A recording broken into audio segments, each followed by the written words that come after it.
What's up, fam? It's your boy, Heaven Hollywood, of course, and we're back on IE Network. This is the Heaven Hollywood Report, and let's get to it. Shout out to my sponsor, BehindTheIndustry.blog. Make sure you check them out on all mobile devices in the World Wide Web. Before we get started, please make sure you like, comment, subscribe, and hit that notification bell so you don't miss one video.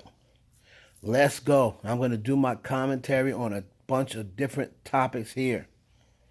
Let's get it started off with Diddy. Now, the prosecution has stated that Diddy has been committing crimes in jail. All right, they're stating that he has been using illegal activities and for like using other jail members' IDs to make phone calls.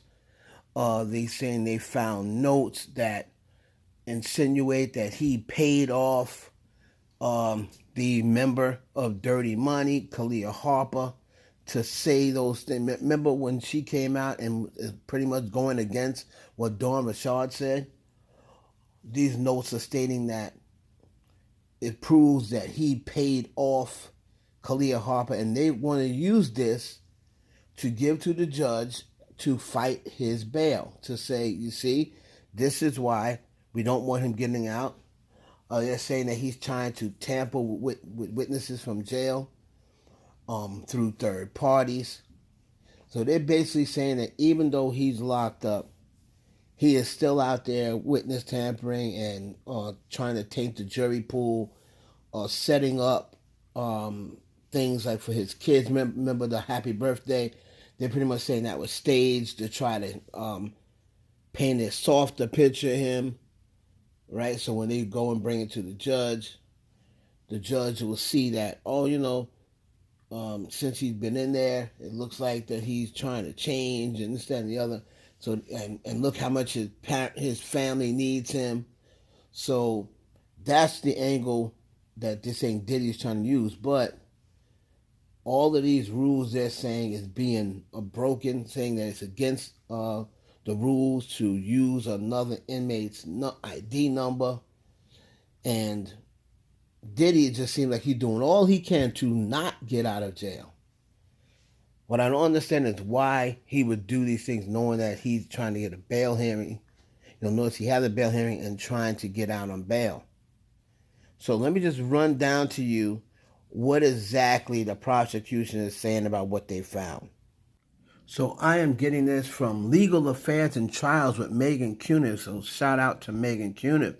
The article says prosecutors say Sean Diddy Combs is breaking jail rules to corruptly influence testimony and potential jurors. All right. It says here, federal prosecutors late Friday said Sean Diddy Combs has tried to evade law enforcement monitoring to corruptly influence witnesses' testimony while jailed on sex trafficking and prostitution charges, including using phone accounts belonging to at least 8 other inmates. In their opposition to Combs' renewed bail motion, prosecutors say that they reviewed dozens of jail calls from hip-hop mogul, including some in which he instructs the people he's calling to add other individuals via three-way calling, which is not authorized by the Bureau of Prisons.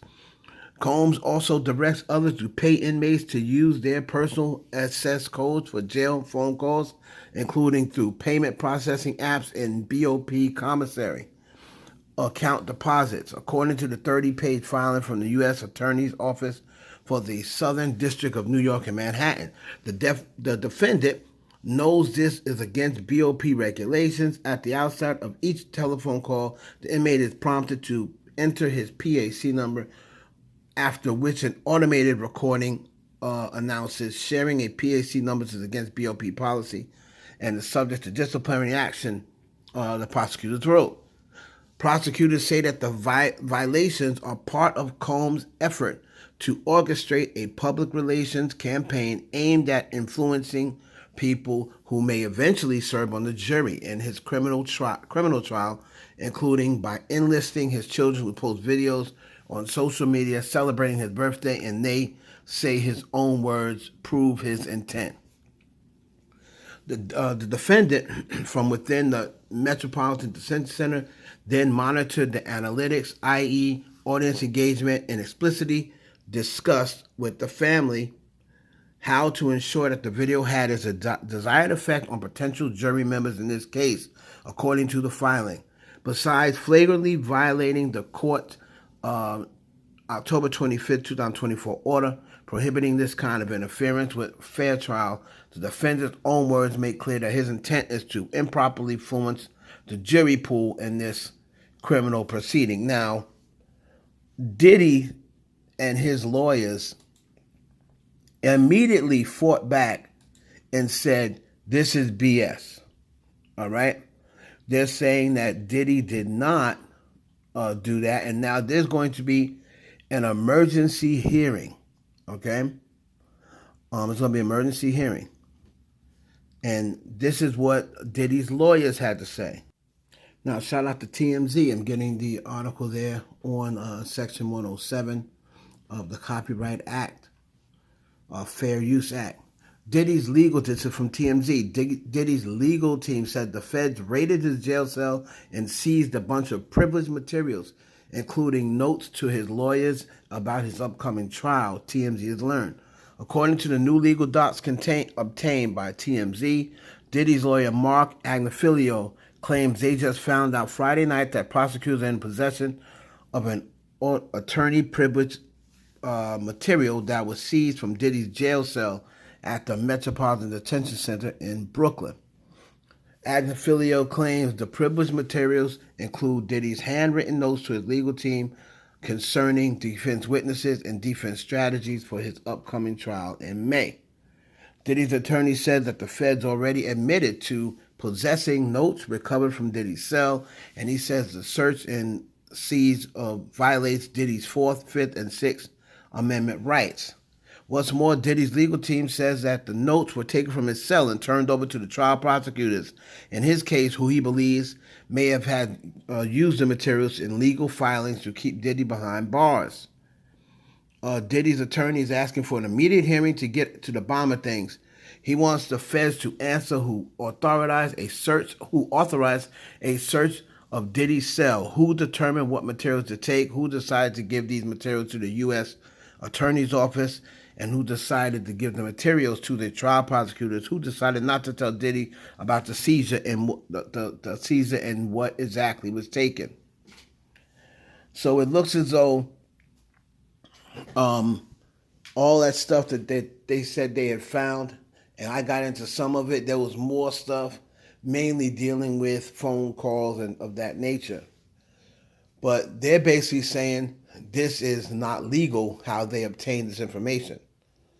How they went about it is illegal. You cannot go into their cell and use their stuff or read their stuff or confiscate their stuff, and you definitely can't send it to the Attorney General afterwards, which they did. So we're going to have to see, man, what happens with this. I'm very interested in seeing what happens in this, what happens going forward in this, lawsuit that's coming up. Not lawsuit, but this case that's coming up, I believe it's later today. So we're going to see, man, and they are asking for Diddy's release. They are saying he should not be in shackles, that, the prosecution is not supposed to have him in shackles. I'm telling you, they're doing all these things because they're trying to get a mistrial. They're trying to get a mistrial and get Diddy, released. So they're doing the right thing. But we'll have to see. Y'all let me know down below what you think. Do you think the feds are just out to get Diddy because at this point they have to nail him? And, with all that information that's out there and all the information people are speculating, if they ever let Diddy walk free, they're going to be the laughing stock. So y'all let me know down in the comments what y'all think.